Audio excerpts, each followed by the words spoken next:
তোমাদের মধ্যে যারা পুরুষ, আমার তরুণ ভাইয়েরা, দয়া করে তোমরা রাস্তার এই ফিতনায় লোভ বা মোহে পা দিও না।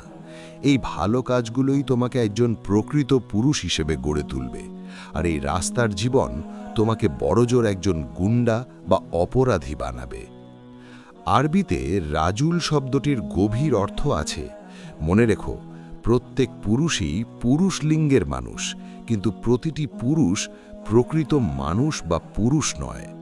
এই দুয়ের মধ্যে আকাশ পাতাল পার্থক্য আছে।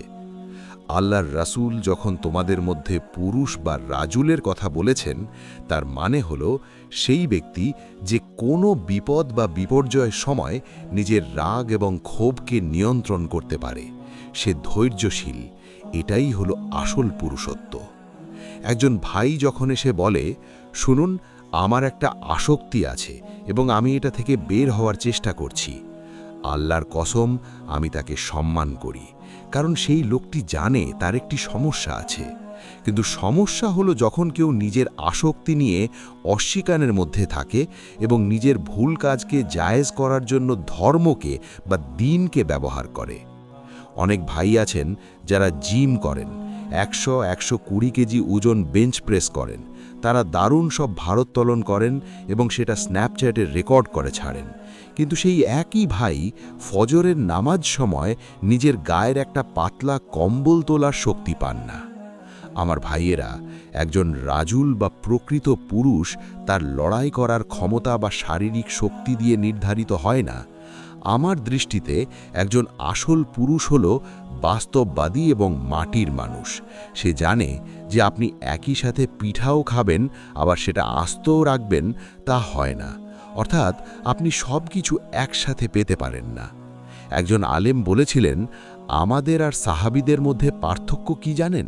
তিনি বলেছিলেন, সাহাবীরা শুধু জান্নাত চেয়েছিলেন, আর আমরাও জান্নাত চাই, পাশাপাশি দুনিয়ার সব ভোগ বিলাসও চাই। এটাই হলো পার্থক্য। একজন প্রকৃত পুরুষ বাস্তববাদী, তাকে সিদ্ধান্ত নিতে হয়, ত্যাগ স্বীকার করতে হয়। এটা কোনো ট্যাটু নয় যে আপনি শরীরে এঁকে নিলেন আর পুরুষ হয়ে গেলেন। এটা একটা জীবনযাত্রা। আপনাকে সিদ্ধান্ত নিতে হবে আপনি কি একজন প্রকৃত পুরুষ হবেন নাকি অন্য কিছু। যখন আপনি বিবাহ করেন, যখন আপনার সন্তান হয়, যখন আপনি কোনো চাকরি নেন বা কাউকে কথা দেন, তখন সেখানে অনেক ত্যাগের প্রয়োজন হয়। কিন্তু বর্তমানে আমরা পুরুষ হতে পারিনি। আমরা বড় দেহের ভেতরে আটকে থাকা একটা ছোট বাচ্চা। আল্লাহর কসম, সত্যি বলতে আমরা বড় শরীরে ছোট ছেলে হয়ে আছি। আল্লাহর দেওয়া মানদণ্ড থেকে আমরা অনেক দূরে। আমরা নারী সঙ্গ পছন্দ করি, কিন্তু বিয়ের দায়িত্ব নিতে চাই না। বিয়ের ত্যাগ, এর চ্যালেঞ্জ এবং কঠিন সময়গুলো সামলানোর নামই হলো প্রকৃত পুরুষত্ব। বিয়ে মানে শুধু রোম্যান্টিকতা নয়, এখানে অনেক চড়াই উতরাই আছে, আর এ কারণেই একে বলা হয়েছে অর্ধদিন। আমরা বাচ্চা ভালোবাসি, কিন্তু কেউ আদর্শ বাবা হতে চায় না। সন্তান জন্ম দেওয়ার ক্ষমতা আপনাকে পুরুষ বানায় না, সেই সন্তানকে লালন পালন করা এবং মানুষের মতো মানুষ করার ক্ষমতা আপনাকে পুরুষ বানায়। আমরা টাকা ভালোবাসি, কিন্তু কেউ পরিশ্রম করতে চায় না, আর এ কারণেই মাদক ব্যবসা বা অপরাধের জগৎ তরুণদের কাছে এত আকর্ষণীয় হয়ে ওঠে। সবাই আল্লাহকে ভালোবাসার দাবি করে, কিন্তু কেউ দ্বীন পালন করতে চায় না। ভাই আমার, আপনি দ্বীন ছাড়া আল্লাহকে কিভাবে ভালোবাসবেন?